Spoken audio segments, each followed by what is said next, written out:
Megastar Shakib খানের সঙ্গে বড় পর্দায় অভিনয়ের ইচ্ছা প্রকাশ করলেন ছোট পর্দার জনপ্রিয় মুখ তাসনিয়া ফারিন।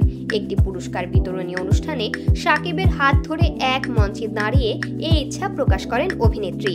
এ সময় ফারিনের সঙ্গে ছিলেন অভিনেতা আফরান নিশো।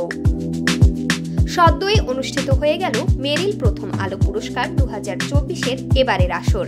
সেখানকার একটি ভিডিও সামাজিক যোগাযোগ মাধ্যমে ভাইরাল।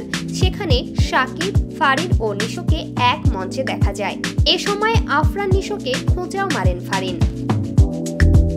ভিডিওতে দেখা যায় মূলত মঞ্চে আফরান নিশো ও ফারিন দুজন উপস্থাপনা করছিলেন।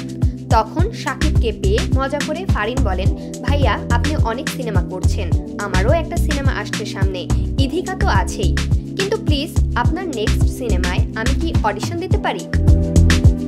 এরপর পাশ থেকে ফারিনকে উদ্দেশ্য করে আফরান নিশোকে বলতে শোনা যায়, তাই না, এখন তাকে দেখে কাজ করতে হবে। সঙ্গে সঙ্গে নিশোকে এর জবাবে ফারিন বলেন, ওমা, শাকিব খানের সঙ্গে সবারই কাজের স্বপ্ন থাকে, তোমার সাথে কাজ করা কি কারো স্বপ্ন থাকে? এরপর পাশ থেকে হাসি মুখে ফারিনকে উদ্দেশ্য করে শাকিব বলেন, তোমার অডিশন লাগবে না। এরপর শাকিব নিজের নতুন সিনেমা তাণ্ডব নিয়ে কথা বলেন, আশা প্রকাশ করেন আগের হিট সিনেমাগুলোর মতো এবারও তার নতুন সিনেমা দেশ ও দেশের বাইরে থেকে জোয়ার সৃষ্টি করবে।